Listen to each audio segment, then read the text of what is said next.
At noon, banning cell phones in school. Governor Braun signing a bill into law today, preventing students from using their phones during the school day. We've got the latest from the announcement and what that law aims to do.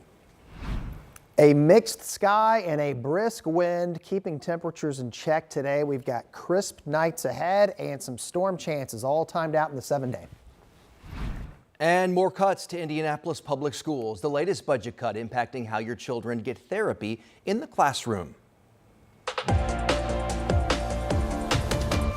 Thanks for joining us here at noon on this Wednesday. I'm Dustin Grove, and we start in the courtroom. An Indianapolis man going to prison for neglect after children got a hold of his gun and a 4-year-old girl was shot and killed. Let's take you inside there. As part of this plea agreement, Terrell Jackson pleaded guilty to neglect of a dependent resulting in serious injury. This morning, he received a 7-year prison sentence plus 2 years home detention. Back in July of 2023, 4-year-old Yor Nita was accidentally shot and killed by her 6-year-old sibling inside their Cumberland townhome. 4 children found the gun and were playing with it when it went off. The loaded gun belonged to Jackson, the boyfriend of the mother of the children. He was not there at the time of the shooting. Our Rich Nye had his camera in the courtroom, and it's going to have more on Jackson's apology later today, starting on 13 News at 4. A man is dead. 3 other people hurt after they were stabbed in a home on the southwest side, and Metro Police believe the man died from a self-inflicted wound. The Marion County coroner will confirm that. This is breaking news we first brought you yesterday here on 13 News, starting at 4. It happened around 2:30 yesterday on South Lockburn Street. This is video from the scene. Police say 2 women were taken to the hospital in critical condition. A man was hospitalized and in serious but stable condition. A dog was also injured and was taken to an animal hospital to be treated. 2 kids were found in that home. They were not hurt. This afternoon, we're hearing from one of the survivors of a triple shooting over the weekend in Muncie. Our Ella Rhodes spoke with the man in his hospital room as he recovers from multiple gunshot wounds. Every day, twice a day, Michael Hennessy drives on South Walnut Street to pick up and drop off his friend. But on Sunday, he witnessed something worth stopping for. Hennessy saw a man pulling a woman by her feet down the sidewalk. I seen that, and his instinct took over, I guess. Hennessy and his friend got out of his truck to help the woman. So that's what I do, try to help people. When shots broke out, he tried to run for cover, but bullets hit him twice. He even coughed one up in the ambulance. I'm alive, I'm kicking it still. Hennessy wants 2 things. I don't care about what anybody says. I just want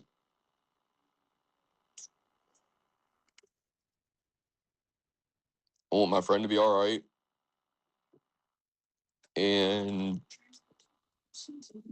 I want to be out of this freaking hospital. Looking forward to return to work as a local contractor. Sarah Beach says Hennessy repaired her front door just days ago. Him trying to help that woman just kind of exemplifies that he is a nice man and the kind of person that you want in your community. Hennessy hopes in a few weeks doctors will clear him for work so he can repair Beach's garage. He represents the very best in Muncie. Hennessy's advice? Honestly, be careful where you stick your nose.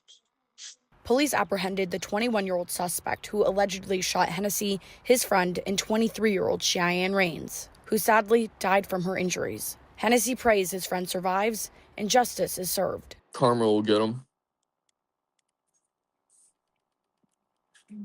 That's all I care about. In Muncie, Ella Rhodes, 13 News.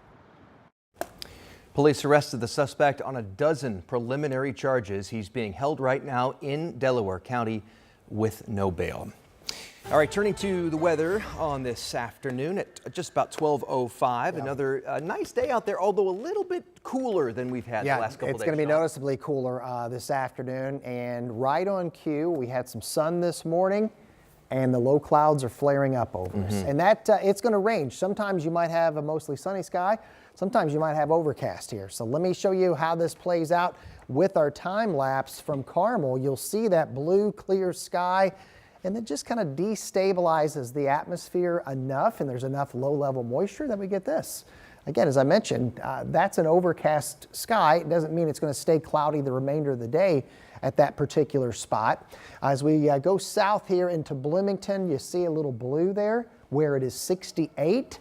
Let's go north. I want to take you into Miami County, where it is cloudy and 54 at this hour. So that's the range in temperatures that we're going to have.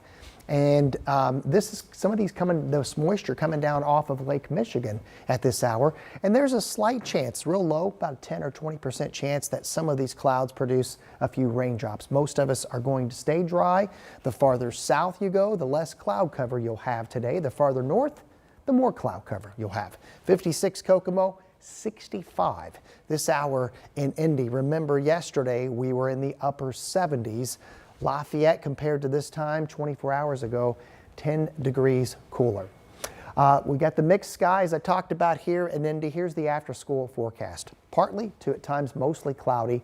It is a brisk northwest wind. Those numbers are for the metro area. It will be much cooler to the north. Speaking of cool, we're going to be down the 30s and 40s again tonight. We'll have more on that 7-day forecast ahead.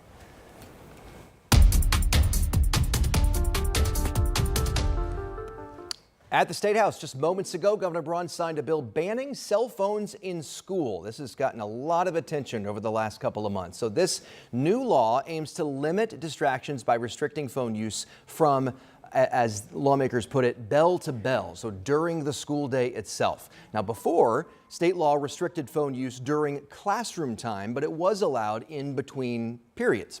We're going to have more on the governor's announcement and how schools are enforcing this coming up, starting on 13 News at 4. On the north side this week, a big closure set to take place on US 31. This is part of the Level Up 31 project. So this project is now in phase 3 of 4. There's a look at what's affected. It's meant to widen the 465 ramps onto 31 and bring some other improvements as well. This week, southbound Meridian from 106 to 96, as you see right there, and the ramp from 106th is going to close, but the ramp from 106th onto 465 will remain open. A slight shift on Saturday as the off-ramp from 465 to northbound 31 will close, and you'll not be able to get on and off of 465 from 106th. We've got all of that online for you because I know that's a lot to hear and a lot to take in. It's online at WTHR.com. All of phase 3 is expected to wrap up sometime this fall. More cuts are coming to Indianapolis public schools. The district now canceling an agreement to let outside therapists in during the school day to be with some students. The email to parents says the parent arranged outside therapist program is terminated starting May 22nd. Going into the next school year. IPS says if students need this, then it is their obligation to provide it, and that these services will need to be scheduled outside of school hours and off school property. This comes as IPS is cutting $24 million from their budget for next year. But now some families say they have concerns that kids won't get the services they need. We did reach out to IPS about these concerns multiple times since Friday. We're told they are processing our request. We'll let you know when we do hear from them. IPS Summer Meal Service is coming back this year. The program provides free meals to kids 18 and under, and they do not have to be enrolled in IPS to get them. It's going to start June 1st with meals available at several locations and mobile stops every day, and you can check out the complete schedule online. We've provided a link for you at WTHR.com. Food banks say they are seeing increased demand as prices are rising faster than wages, but a new program may help. Eli Lilly will help provide 500,000 meals across 15 communities, including here in Indianapolis. This is a partnership with United Way of Central Indiana and its food distributions at Gleaners and Second Helpings. The initiative will also donate refrigerators to food pantries. And it's now official. The Indianapolis 500 is sold out for the second straight year. Indianapolis Motor Speedway says all reserved seats for race day have been sold, setting the stage for another massive crowd at the greatest spectacle in racing. Last year marked the first sellout since the historic 100th running back in 2016. Speedway officials expect nearly 350,000 fans to pack the track in just about 11 days. Limited hospitality and general admission tickets are still available, and you can find those online.